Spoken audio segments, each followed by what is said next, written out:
Just looked everywhere for inspiration, not just the facilitation field, like all different industries, psychology, nature, Instagram reels, TV shows, right? Like that cross-pollination of taking things from other areas and bringing them into some place they might not have been thought to be used before. If you stay in your little bubble and you aren't curious about what's around you, you're never going to get to more creative solutions. From the city of Peaky Blinders, Birmingham, England, I would like to introduce you to Paddy Danda. As the world becomes more automated and the robots take over, it's imperative that we build the right human skills for the future. So pull up a chair, grab a samosa or two, and make yourself very uncomfortable. Dear friend, thank you so much for joining me today on another episode of the Superpower School podcast. I'm your host, Paddy Danda, and on today's show, I have somebody who's going to be talking a lot about, I would say, the unconventional approaches to facilitation and creativity. Welcome to the show, Rach Davis. Hey, Rach, how you doing? That's me. I'm so excited to be here. I would say that yes, a lot of what I do is unconventional, and that's really one of my defining factors. I love that. And I love meeting people that are a little bit unconventional. I was thinking about a job title for myself the other day, and I was like, could I be like the creative weirdo?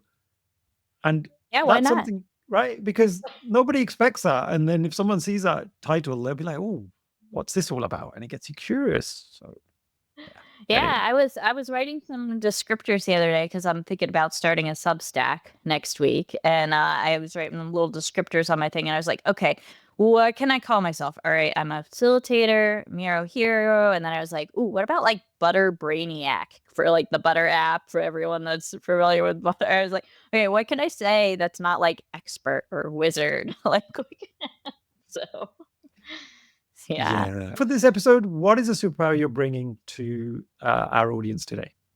So I had originally thought, well, okay, my superpower is facilitation and workshop design, and then I was like, well, that's too conventional. So what? So my superpower is cross-pollination, and so what I mean by that, and I talk about this a lot on how I use and design workshops, where I get inspiration. I just looked everywhere for inspiration, not just the facilitation field, like all different industries, psychology, nature, Instagram reels, TV shows, right? Like that cross-pollination of taking things from other areas and bringing them into some place they might not have been thought to be used before.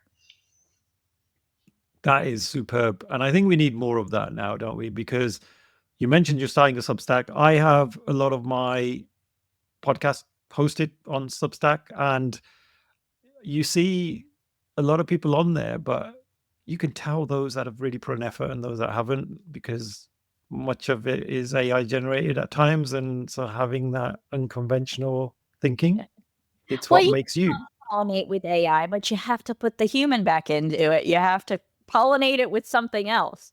So Yeah, absolutely. And Rach, you were telling me just before we kicked off, you're in one of my favorite places in the world. Where's that? San Antonio, it's not particularly my favorite place, but I'm in San Antonio, Texas. At least it's warm here, usually. So that is a plus. I would say I'm actually originally from Baltimore, and Baltimore has a very big, thriving technology and design community. And, you know, before the pandemic happened, there was a lot of like in-person things because you can walk. It's called, people call it Smaltimore, right? Because you know everyone and you can walk around. We had 70 restaurants within walking distance from us.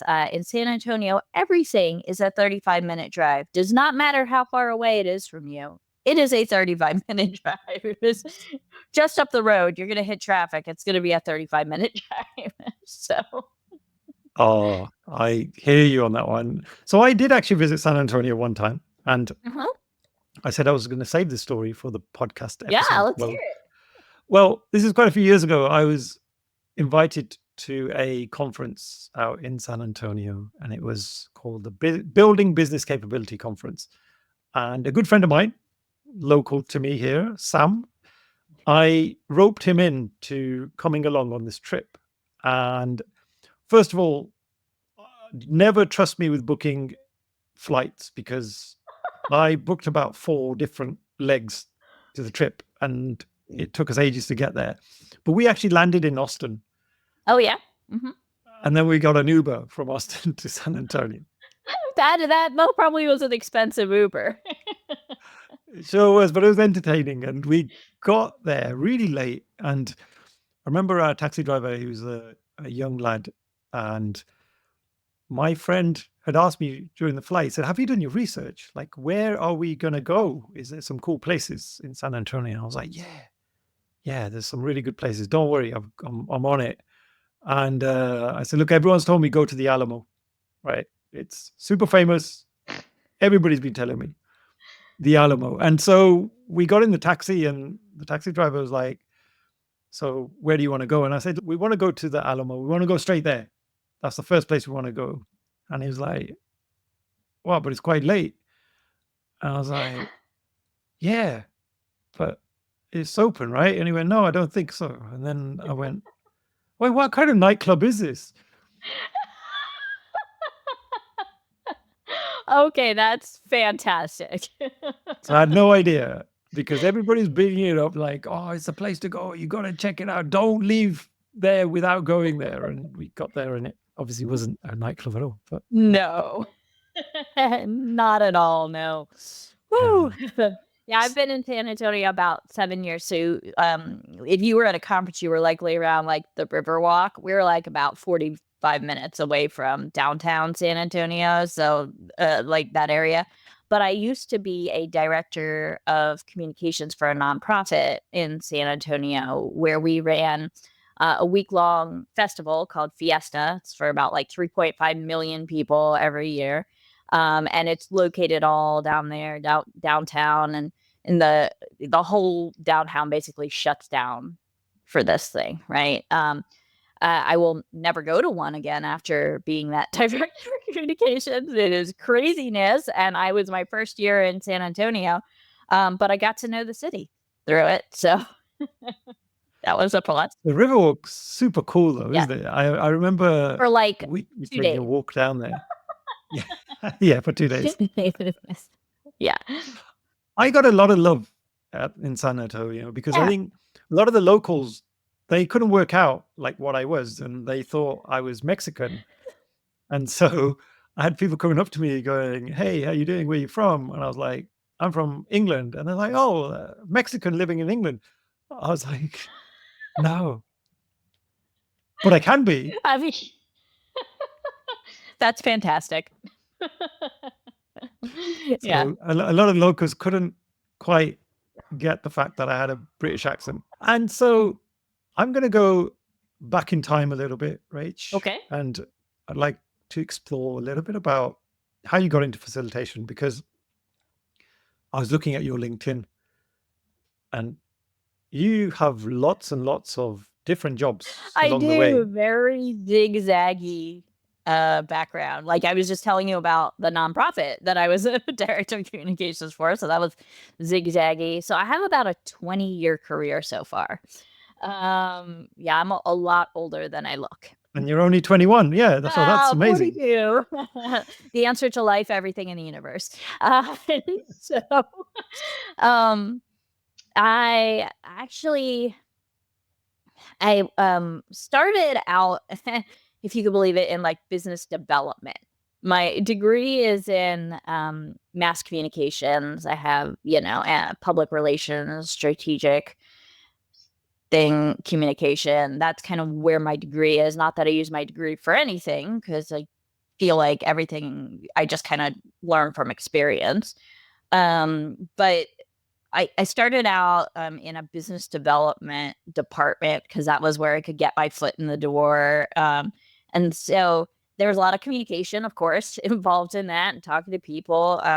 from that, I just kind of evolved into some like internal communications things. I eventually ended up leading design teams, so like UX design teams. You know, one of my favorite jobs that I had was actually something called a university affiliated uh, research center. So it's like a university. Um, it's called a UARC, right? And they get like grants and stuff to do research, and they were doing research on how you learn languages, like neuroscience, like what your brain does.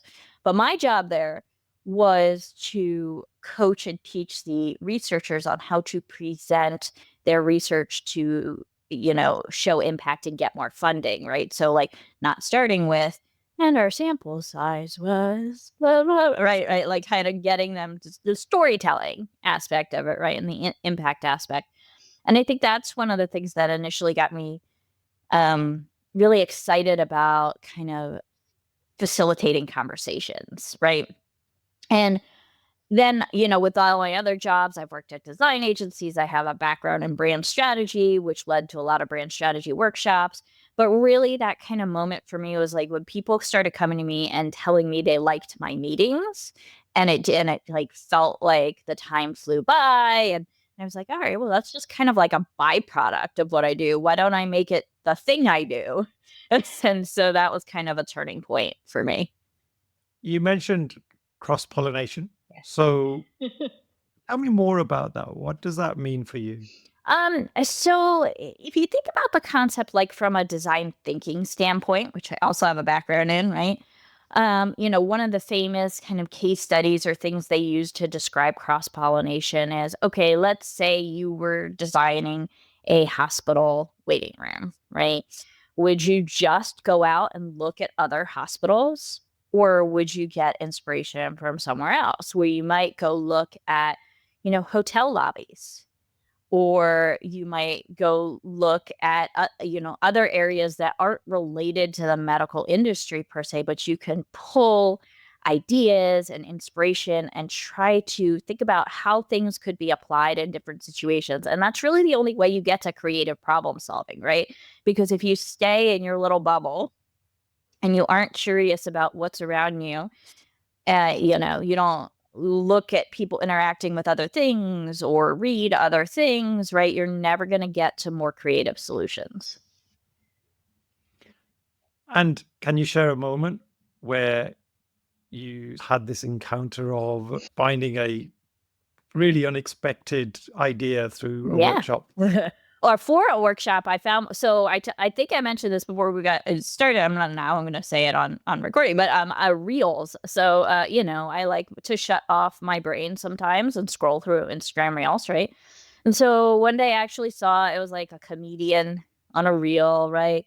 Someone in the I don't even remember exactly what the reel was, but like someone in the audience said, like, what if you were going to make a time machine out of a Subaru Outback instead of a DeLorean? Like, what would you power it with, kind of thing? And so I took that and I turned that into an activity. And the activity is actually called the flux capacitor. And so I customize it to whatever group. I use it a lot in brand strategy workshops. Last year I was actually a speaker at the brand summit. Yeah, there was a brand strategy summit put on by Jacob Cass, and I did a workshop for it. And I used this activity because his mascot is the flamingo. And so for the group that was in the room, I said, okay, well, if you were going to make a time machine out of a flamingo instead of a DeLorean, what would you power the flux capacitor with, right? And we're in this situation of trying to find motivation behind people. So like if I do that in a brand strategy workshop, it's related to their brand. Like what would they power it with, right? And this was related to the brand summit. What would you power it with? There was a lot of answers of like coffee and inspiration, right? Like so I was able to take kind of this nugget of an idea I saw in a comedy sketch on a reel and turn it into an interactive activity, which I will continue to evolve, right? But that was the initial version of it. I love those moments Yeah. where you get inspiration from just, like you say, the least expected places sometimes, Yeah. and it sparks an idea. What are some of your other favorite activities when you're facilitating workshops? Because I'm always Oh, looking for sure. new ways and things that I can bring into my workshops. Well, it's interesting that you bring that up. I actually run a free community session. I try to do it, at least once every other month, called Wonder and Workshops. And the next one I'm doing in February is called Bring and Borrow. And I'm actually having people bring workshop activities and borrow activities for other people during the hour and 15 minutes that we have this session. So people can do exactly what you're talking about, like get activity ideas for other people and give them. There's I mean, it's one of the things that I've been, crafting and collecting. And it's one of the things I want to put more of it out there. I talked about my Substack and things like that. And I think the key with activities is putting them together in a flow that makes sense, right? And that's one of the things that I help people with, right? You could see a really cool activity, but how do you adjust it to your audience and put it together in a way that makes sense and flows with what's happening, right? So I love Lego Serious Play. So one of my favorite activities there is the duck activity, which has so many different iterations, right? There's so many different ways you can do it. But the way that I like to use it is for communication aha moments, right? With the pairing up and not looking at the other duck and building the duck. My husband and I recently ran a workshop together at a technology conference for engineers and developers. And we did that activity our whole workshop was called Team Comms That Don't Suck, Just Lego. And so we opened up with that activity where we paired up everyone. Each person got their duck blocks, and we said, okay, everyone facing this wall, you're going to have a minute to build your duck. Or I think it was like 30 seconds to build your duck. All right. And then you're going to explain to the other person how to build their duck. Well, sometimes we throw some, purposeful wrenches in there. Um, Although it wasn't actually purposeful because I just ran out of certain colors of bricks for the ducks. So we had some ducks that were pink and blue and some that were purple and black. And it ended up that some people had picked different colored ducks that were back to back. And so they had an added challenge of explaining to the other person because they didn't know the other person didn't have the same color bricks. Well, is that person going to tell them? Are they going to give them feedback in the communication? Or are they just going to be like, I don't know what to do. Well, some told them, some didn't. So it was really interesting. Why do you think Lego Serious Play or any kind of activity that requires you to use your hands and create something is so Yeah. powerful? Like, is there some science behind that you've come across, Sure. or just even from your own experience? Well, I'm sure there is science behind that. The reason that I like to kind of switch that up, and it's something I talk about a lot called Beyond the Q&A, which takes different personality aspects into account, right? Because if you're just expecting that everyone is going to respond or engage by opening their mouth and speaking and answering a question, you're like leaving out people who aren't comfortable doing that, right? And so being able to physically touch something, it gives people a way to get their thoughts out in different ways than vocal words, right? And I think the ability to do that helps people like introverts, which I am an introvert. You could ask my husband, but I am a selective introvert, it seems, because I'm able to be on in things like workshops, but then I'm like emotionally and physically drained for days after that, right? So it really just takes into account how you're collecting feedback, right? Are you asking people to draw? Are you asking them to individually write down things and then share it? Like, how are you, instead of just putting people on the spot immediately, how are you creating that ramp up to a discussion, right? A lot of people are like, okay, we're going to breakouts. Let's go to breakouts right now. Me, I'm like, all right, let's take 60 seconds, right? And here's the question that I'm going to ask you for the breakout. Now, you have a minute to think about that yourself. Take a breath. If you want to write down some things, like we're all in the same room, we're not even going in breakouts yet. You think about it yourself first, right? Now, some people might not need that, but some people do, right? And it's only a minute of your time, right? but it puts people at ease where they're like, okay, I have a second to think about the answer to this question. Yeah, and I think like what I found more recently is just the diversity of people out there. When I was growing up, and I might be showing my age, we weren't Yeah. conscious about that diversity, I don't think, as much as we are now, because it's just so much more out there in Yeah. social media, and people actually talk about it, I think, a lot more now. Whereas if somebody was an introvert way back, like they probably would be too afraid to even mention it. But now I've had people say to me, Yeah. yeah, When I first started yeah, right. working, And like now people will openly say, look, I yeah. don't like to be center of attention. So I'm going to tell you now, I'm not going to be the one who's going to be presenting anything in this workshop. And you're like, thank you for telling me, because I don't want anyone feeling uncomfortable in Yeah. that way. So really having that Yeah. understanding. Well, there's a fine line there, right? So, discomfort leads to better ideas. So you don't want to maliciously make people Hmm. feel uncomfortable, but you do want to help them get rid of their self censorship and their self critique, because their self critique could be, well, I don't want to say anything because I'm gonna Mm. be wrong, right? And so setting that environment for them where wrong is okay helps them get rid of their self censorship, right? And gets you to better ideas. And what's your favorite moment to experience as a facilitator in a workshop? Like, is there a point in a workshop where you feel that everything you're doing is worth it?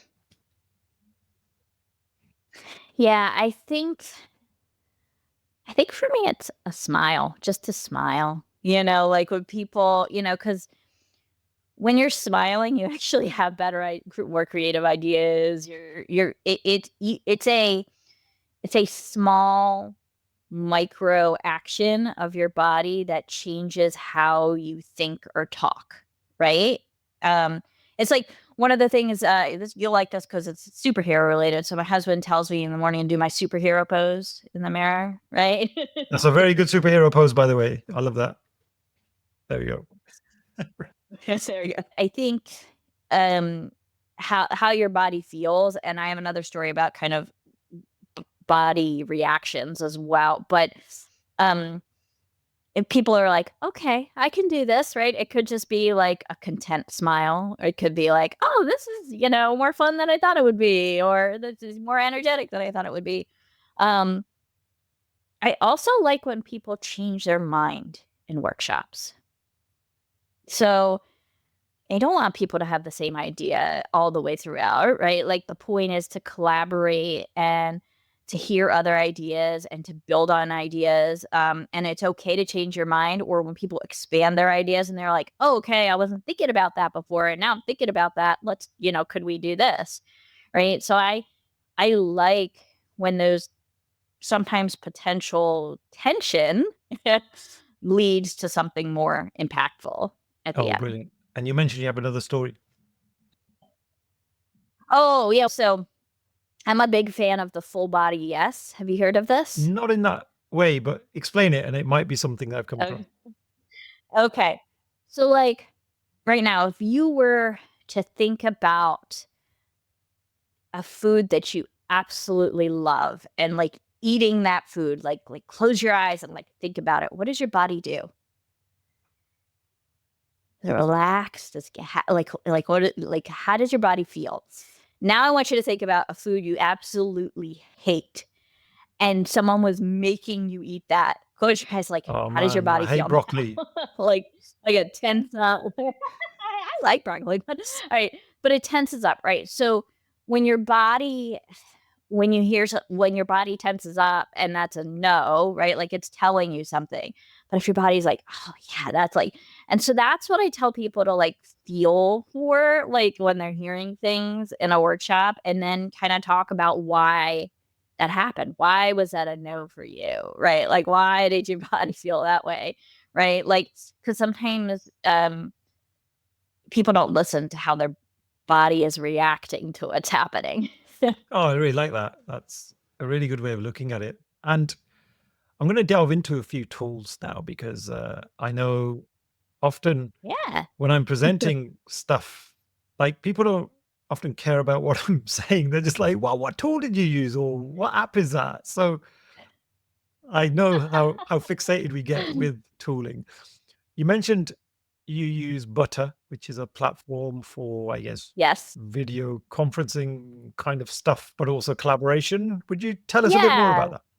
that? Um, it is a Zoom alternative for me. Like I use it instead of that. It is a video platform, but specifically made for engaging workshopping and sessions, right? I use it for everything, one-on-ones, meet and greets, workshops, right? And they also have a tool called Butter Scenes, which you can use with other things like Zoom or any other video platform.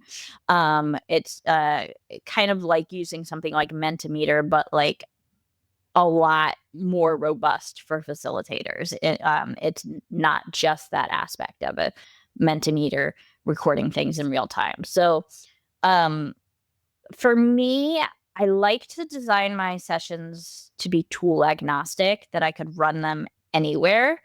But things like Butter really help because they set a vibe, or they put people in that mood or that state of mind that you want them to be, right? And the way I explain Butter to people is, if you were doing an offsite, for your team, first of all, it's called an offsite. You take them out of their day to day. That is the purpose of it, right? So for a virtual session, why would you put them in the video tool or the thing that you use every single day for something like an immersive workshop? Why would you do that, right? You want them to think differently. You want to do a workshop for a reason. You want to collaborate for a reason. Put them in a different environment, even if virtually. Yeah, and I just looking at some of the social media about Butter, because I've seen various people in my network, Mhm. they'll record a little snippet. It looks so visual and engaging. So I can Mhm. see, as a facilitator, the more engagement you can create, the better. And if the tool helps with that, that's Mhm. fantastic. Yeah, and it's got to be the right amount of engagement for the audience. What's really great about Butter is you can control that. And it's also very accessible because people can turn off things that are distracting to them in terms of accessibility. Like if they need to turn off the GIFs or the, emojis or the soundboard, right? Those are personal settings for each of your participants. And so they can set to participate in the way that's most effective for And them. you mentioned before we kicked off as well about how you're using AI with your facilitation. Like, give us some examples of how you've done that. Sure. Well, I used AI a little bit to help tee up some questions for you for our for our podcast that I thought were interesting. But in workshopping in general, I use AI as a brainstorming buddy.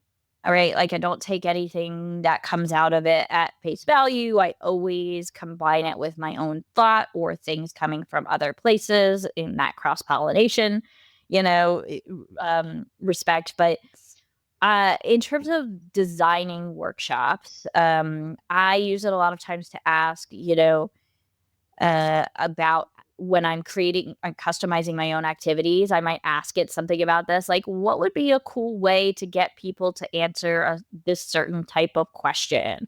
Or, what have been done in other places for this type of conflict? Like it kind of helps me cross pollinate without having to like physically always go to the place that I'm going to observe. So in design thinking, there's a lot of things about going and observing and going into places and observing, right? And that's great. It's always great to do that. I still do that. But sometimes you can't do that.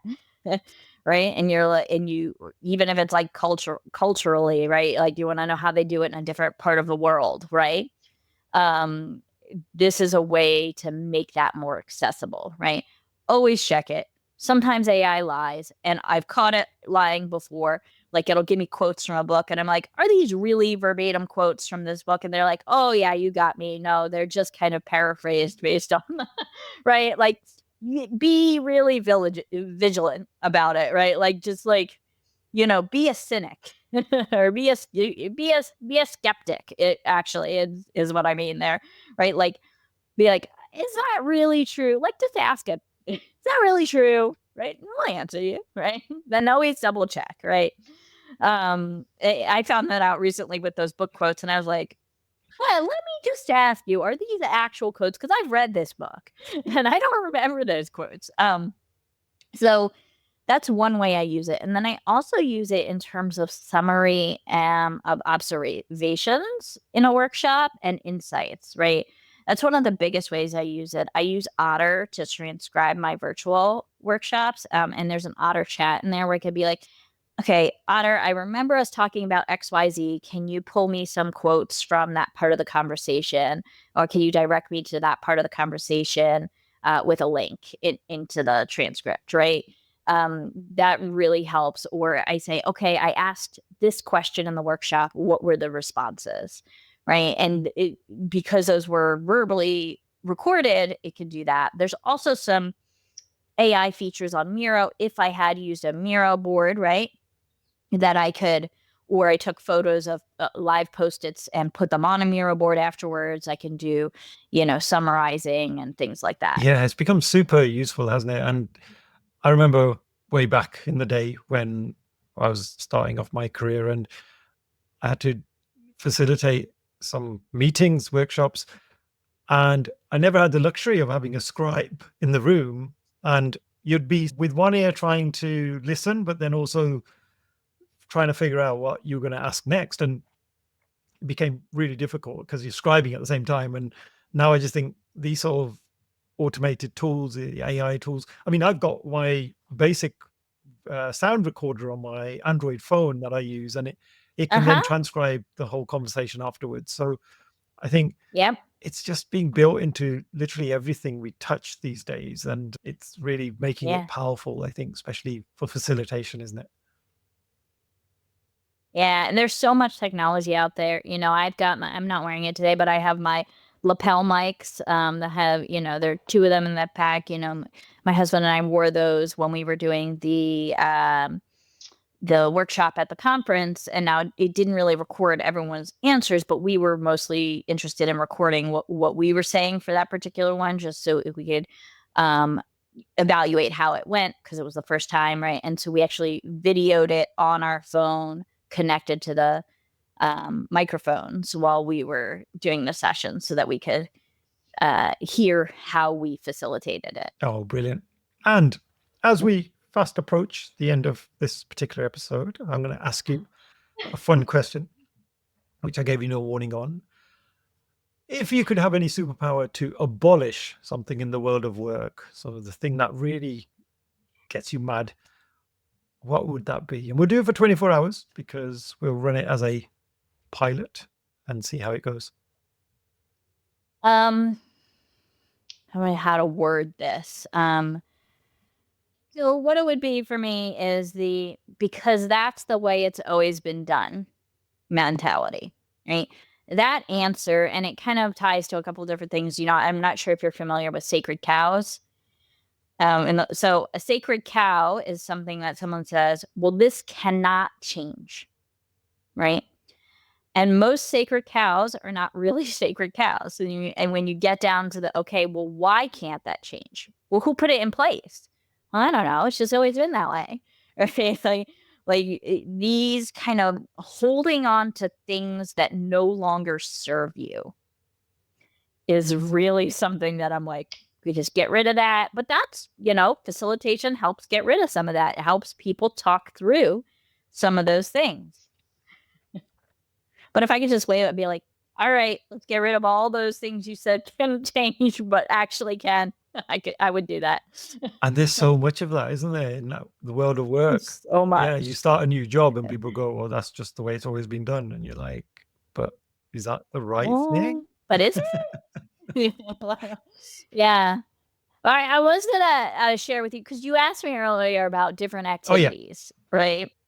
And this kind of relates a little bit to kind of like getting people to briefly talk about things, right? So like people like to go off and just like explain things like in like millions of words that don't mean anything. So this is one of my favorite activities, and I meant to share this before. It also kind of brings in the aspect of that physical that you were talking about. And so, I don't know how something inspired me to make this one, but it's called a balanced explanation. And I have people, I use it in brand strategy workshops to explain what your brand does. And I say, you can only answer as long as you could stand on one foot. And, if people physically can't, I'm like, okay, I will stand in for you and I will be I will stand on the foot, and you could only answer, right? But only for as long as you could keep your balance are you allowed to talk. And so when you're trying to get people to be like concise in what their brand does, and they know they're not going to be able to stand on their foot for an hour. I mean, I had some people who were very good yogis, right? And they stood for a very long while, but that's not usually the case. Oh, that's so cool. I love that So, one. And that's something you could run virtually as well as in person, right? I love those sort of yep, activities. I've done it virtually. Yep. Oh, I might try that one. I don't think I can stand up for very long anyway, so that would be a short sentence from me, I think. Or you could do variations of it too, like different things that people could. I wouldn't probably do the holding the breath one because that could get dangerous, but And if, Rach, you could recommend any books that you've come across that are of particular relevance for oh, okay, you've facilitators. just hit my now, Mao, I'm gonna have to stand on one foot to give you that answer. So I will send you two, and if you want to provide in the show notes, I have actually a Notion resource document of facilitation books.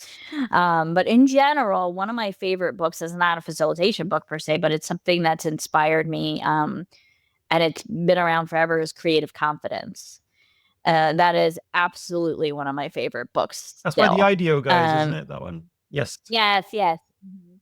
Yeah, so that is absolutely still one of my favorite books.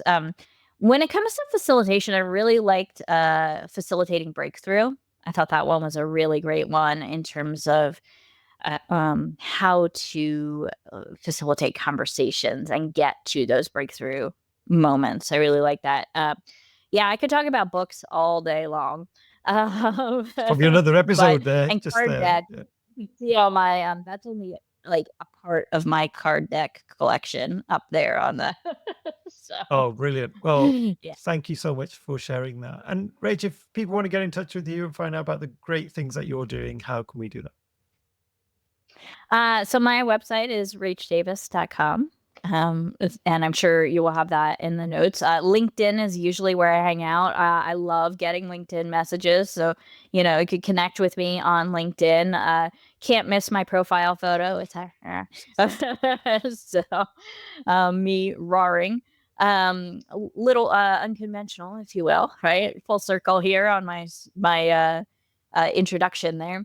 LinkedIn's really where I hang out. And then every month, I actually hold a session called Miro Board Improv with my co-facilitator, John. And we have our next one scheduled through April already, February, March, April. And, that's part of my recovering perfectionist, why we started those, right? It's anything can happen. We build a Miro board in real time. And I love kind of meeting new people in those sessions. So, Oh, amazing. I'm going to have to come along to one of these because I'm feeling a bit of FOMO yeah. already. So I will look out for that. But thank you so much, Rachel. It's been such a pleasure to get to know you. We've only really engaged through LinkedIn up until now. So I'm just really glad we got Yeah. some time to actually speak and put a voice to the face too. So thank you so much. Yeah, and hopefully we'll see you at some of the Miro Improv and maybe even my Wonder and Workshop session I have coming up. You could get some activity Oh, ideas. brilliant. I better get practicing standing on one foot before I do though. So yeah, let me just do that. Okay. Or just practice your superhero pose. It's the end of another episode. Thank you so much for listening. Please do connect with me via LinkedIn and drop me a message and let me know your favorite takeaways from the episode. Also, don't forget to subscribe to the Superpower School newsletter so that you can be notified of all future episodes. Simply visit the website www.superpowers.com facilitation.school. Thank you once again.